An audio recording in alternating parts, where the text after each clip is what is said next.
کوئی شے ٹوٹ جائے تو بے وزن اور بے قیمت ہو جاتی ہے۔ یہ قیمتی شیشہ ہوگا لیکن ٹھوکر سے ٹوٹ جائے اور ریزہ ریزہ ہو جائے تو بے توقیر ہوگا، اس کی قیمت نہیں رہے گی۔ لیکن سینے میں رکھا ہوا دل جتنا زیادہ ٹوٹے گا اتنی ہی قیمت بڑھے گی۔ تو بچا بچا کے نہ رکھ اسے، تیرا آئینہ ہے وہ آئینہ۔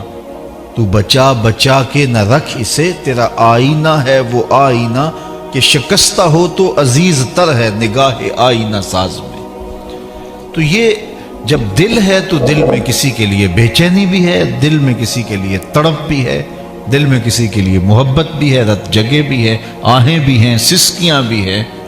تو جب ہم سینے میں دل رکھتے ہیں تو پھر دل میں کوئی ہوگا، دل کسی کی محبت سے خالی نہیں رہ سکتا۔ اب یہ ترجیح میری ہے، آپ کی ہے، کہ ہم کس سے محبت کرتے ہیں۔ کوئی دولت کا پجاری بن جاتا ہے، کوئی خواہشات سے پیار کرنے والا بن جاتا ہے، کسی کو زلف دراز سے پیار ہو جاتا ہے، کوئی نرگسی آنکھوں پہ مرتا ہے اور کوئی گلابی ہونٹوں پہ جان چھڑکتا ہے، کوئی حسین نظاروں پہ زندگی وارتا ہے، کوئی پپیہے کی آواز پہ جھومتا ہے، کوئی بلبل کی صدا پہ دل وارنے کو تیار ہوتا ہے، کسی کو ساون کے نچڑتے بادل لطف دیتے ہیں اور کسی کو کوسے قضا کی رنگینیاں اور دھنک کی شوخیاں اچھی لگتی ہیں، کسی کو پھوٹتے جھرنے اور بہتی ندیوں کا جمال بھا جاتا ہے، کوئی تاروں کے منظر پر مر مٹتا ہے، کوئی کہیں دل کے لیے الجھاؤ کے ہزاروں سامان ہیں۔ لیکن میں آپ کو ایک کہانی سنانا چاہتا ہوں پیار کی اور محبت کی، کہ پھولوں سے بھی پیار ہوا ہے، شمع سے پروانے کو بھی محبت ہوئی ہے، رقص بسمل کے تماشے بھی کیے ہیں، اور پھر لوک داستانیں بھی آپ نے سنی ہیں۔ کوئی تھلوں میں رل گیا، کسی نے بھینسیں چرائیں، کسی نے کوئی دکھ سہا۔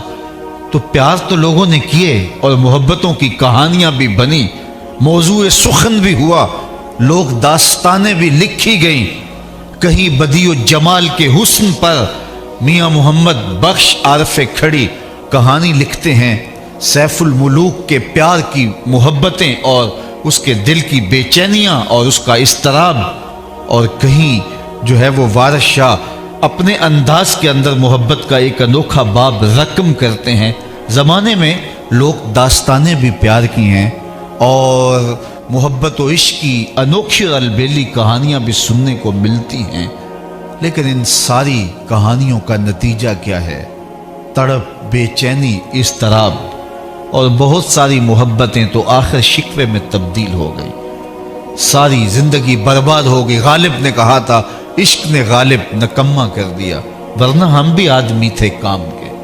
وہ کیسا عشق تھا جس نے رول دیا، شہزادہ تھا، نام کیس تھا، لیکن دنیا مجنوں پکارتی ہے، نام بھول گیا، دنیا کو تشخص یاد نہ رہا، تیری محفل میں آ کے بدنام ہوئے، نگاہ زمانہ میں بے نام ہوئے۔ تو نے وعدہ کیا تھا بچھڑیں گے نہ ہم، تیرے ہی ہاتھوں سے نیلام ہوئے۔ تشخص جاتا رہا۔ میں سویر سے لے کے شام تک سڑکوں پہ ہوتا ہوں تو گاڑیوں کے پیچھے لکھے ہوئے جملے کچھ شرمندہ کرتے ہیں، کچھ دکھی کرتے ہیں، اور کچھ جملے پڑھنے کے بعد دیر تک سوچنا پڑتا ہے۔ کچھ ہمارے معاشرے کی عکاس اور ہمارے معاشرے کا عکس ہوتے ہیں۔ تو ایک جملہ لکھا ہوتا ہے گاڑیوں کے پیچھے، آپ نے بھی پڑھا ہوگا، صنم بے وفا۔ تو میں اپنے دوستوں کو کہتا ہوں اس کا مفہوم سمجھتے ہو؟ تو وہ کہتے ہیں جناب بتا دیجئے۔ تو میں کہتا ہوں یہ تحریری احتجاج ہے، کسی نے کسی سے پیار کیا ہوگا، بے وفائی کا داغ دل پہ لیے، اب اپنے دل کی بھڑاس لکھ کے نکال رہا ہے، یہ تحریری احتجاج ہے۔ تو میں نے کہا تو نے پیار اس سے کیا جس نے بے وفائی کی، آ تجھے وہ چوکھٹ بتاؤں جو ہاتھ پکڑتے ہیں تو حشر کے دن بھی نہیں چھوڑیں گے۔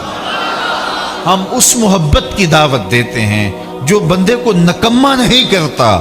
عشق نے غالب نکما کر دیا، ورنہ آدمی تھے، ورنہ ہم بھی آدمی تھے کام کے۔ تو یہ عشق جس کی کہانی میں چھیڑنے لگا ہوں یہ نکما نہیں کرتا۔ بلال حبشی سے پوچھئے، پستیوں سے اٹھا کے بلندیوں تک پہنچا دیتا ہے۔ صہیب رومی سے پوچھئے، بلال حبشی سے پوچھئے، سلمان فارسی سے پوچھئے، یہ محبت کہاں سے کہاں پہنچاتی ہے، اور ویسے کرنی سے اس کی کہانی پوچھ لیجئے۔ اس کی تڑپ اور اس کی بے چینیوں اور اس کی لذتوں کا سرور پوچھئے. وہ محبتیں طبیعت میں بے چینی اور اضطراب ہی پیدا کرتی ہیں، لیکن اس محبت کی بے چینی روح کا قرار ہے. وہ مزہ دیا تڑپ نے، میری آرزو ہے یا رب، میرے دونوں پہلوؤں میں دل بے قرار.